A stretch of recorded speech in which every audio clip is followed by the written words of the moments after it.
কি ব্যাপার রাজু দাদা, আমাকে ডেকে পাঠালে কেন? আরে বিউটি, আমি যে টোনার জন্য মেয়ে খুঁজছি। তোমার পরিচিত ভালো সুন্দরী মেয়ের সন্ধান জানতেই যে তোমায় ডেকে পাঠিয়েছি। বাবা বাবা, আমি নিজের পছন্দে বিয়ে করব, সুন্দরী বউ না হলে আমি বিয়ে করব না। এরপর রাজু আর বিউটি টোনার বিয়ে নিয়ে কথা বলতে থাকে আর টোনা বাহিরে চলে যায়। না, আমি অন্য কারো পছন্দে বিয়ে করব না, আমি আমার পছন্দের মেয়েকে বিয়ে করব।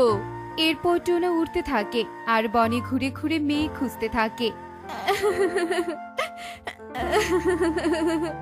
আরে, আমি তো আমার পছন্দের মেয়ে পেয়ে গিয়েছি। কি সুন্দর দেখতে, একদম মনের মতো। এরপর টুনি মন খারাপ করে বাড়িতে যেতে থাকে আর টোনা টুনির পেছন পেছন যেতে থাকে। টুনি এসে একটা বাড়িতে প্রবেশ করে। এই বাড়ি তাহলে এই পাখির? আমি বিয়ে করলে এই মেয়ে পাখিকে বিয়ে করব। এরপর টোনা বাড়িতে চলে আসে আর তার বাবা রাজুকে সব কথা খুলে বলে। সব শুনে রাজু বলে, বাবা টোনা, তুই মেয়ে পছন্দ করেছিস ভালো কথা, কিন্তু মেয়েকে আমি একবার দেখতে চাই। আরে বাবা, তোমার অসুস্থ শরীর নিয়ে যেতে হবে না, আমি কালকে ওই পাখিকে বিয়ে করে বাড়িতে নিয়ে আসবো।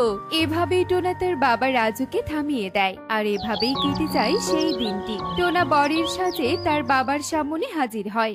বাবা, তোমার পাগড়িটা দাও, আমি তোমার পাগড়ি পরে বিয়ে করতে যাব।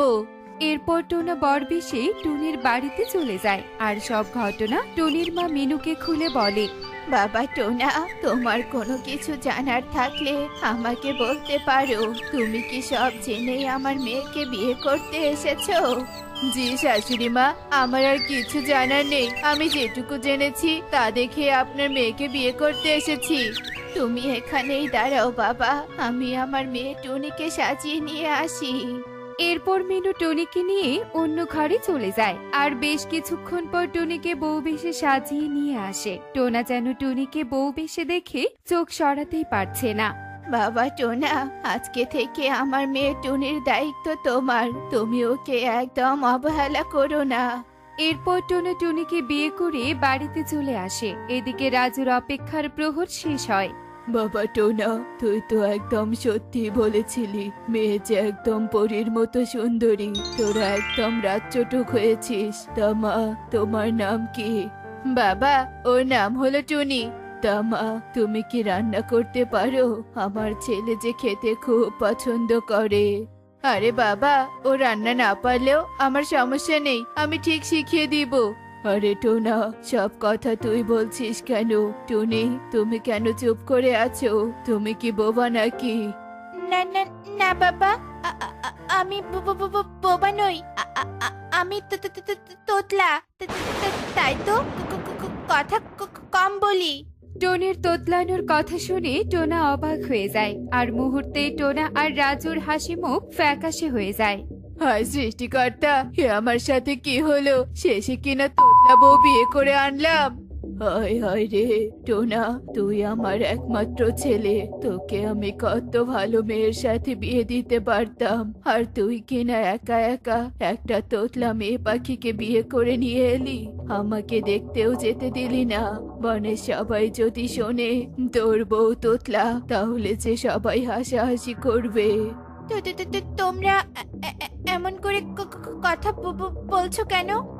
আমি তো একটু তোতলাই। আর টোনা, তুমি তো সব জেনেই আমাকে বিয়ে করেছো। তাহলে এমন করছো কেন?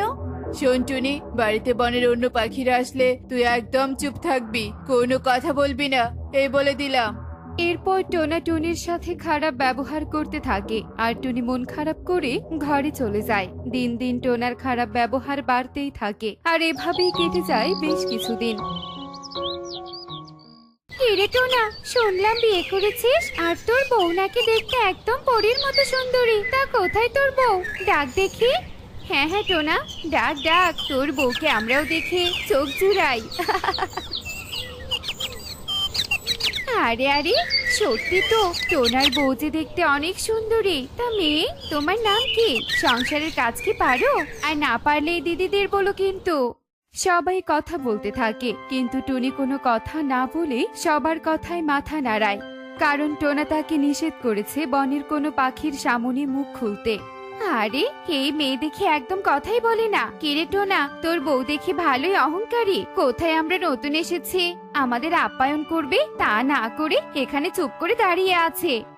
না না না গো দিদিরা, আমি তো মন খুলে কথা বলতে চাই তোমাদের সাথে, কিন্তু আমি তোতলার জন্য টোনা কথা বলতে বারণ করেছে।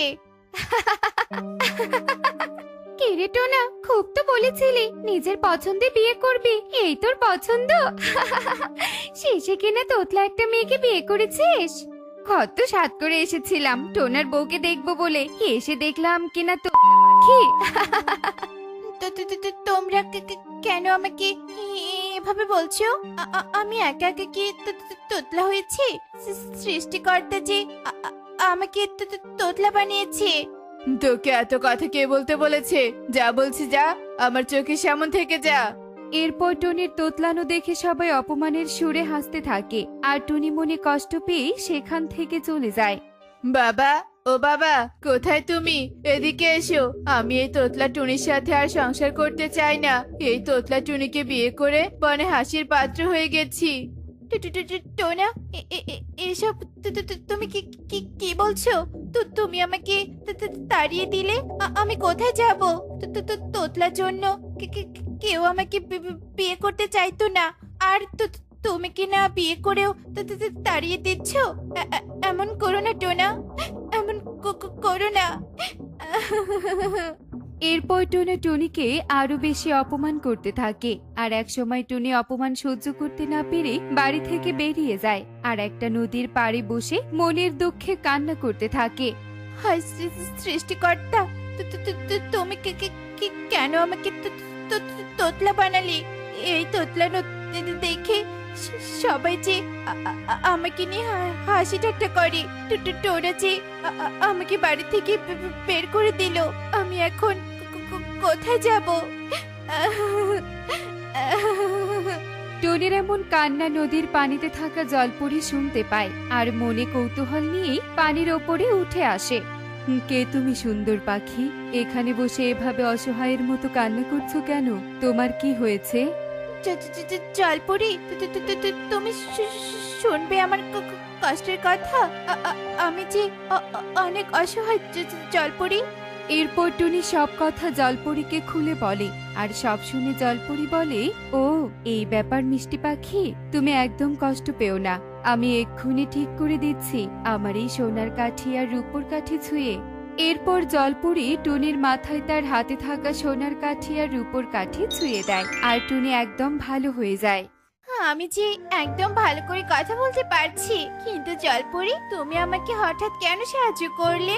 তোমার মতো অসহায়ের সাহায্য করতে পেরে যে আমি ধন্য টুনি। তুমি সত্যি অনেক ভালো। এবার আমি আসি টুনি, কোনো প্রয়োজন হলে আমায় অবশ্যই স্মরণ করবে। এ কথা বলে জলপরি সেখান থেকে নদীতে চলে যায়, আর টুনি আপন মনে সেখানেই বসে থাকে আর প্রকৃতির সৌন্দর্য উপভোগ করতে থাকে। আর অন্যদিকে টুনি চলে আসার পর টোনা টুনির অভাব বুঝতে পারে, আর পাগলের মতো টুনিকে খুঁজতে থাকে। আমার একদম উচিত হয়নি টুনির সাথে খারাপ ব্যবহার করা। টুনির মা যে আমার সব বলতে চেয়েছিল, আমি শুনতে চাইনি। না না, যে করেই হোক টুনিকে আমার খুঁজে পেতেই হবে। এরপর টোনা হন্যে হয়ে বনে টুনিকে খুঁজতে থাকে, আর খুঁজতে খুঁজতে টোনা ক্ষুধায় ক্লান্ত হয়ে যায়। পাশেই টোনা একটা অপরিচিত গাছে কিছু ফল দেখে টোনা ক্ষুধার জ্বালা সহ্য করতে না পেরে সেই ফল খেয়ে ফেলে। কি আমি এবার নিজেই টুনির মতো তোতলাচ্ছি? কি হলো আমার? তাহলে কি প্রকৃতি মাতা আমার করা অন্যায়ের জন্য শাস্তি দিলেন? আমি যে সত্যি টুনির সাথে অন্যায় করেছি।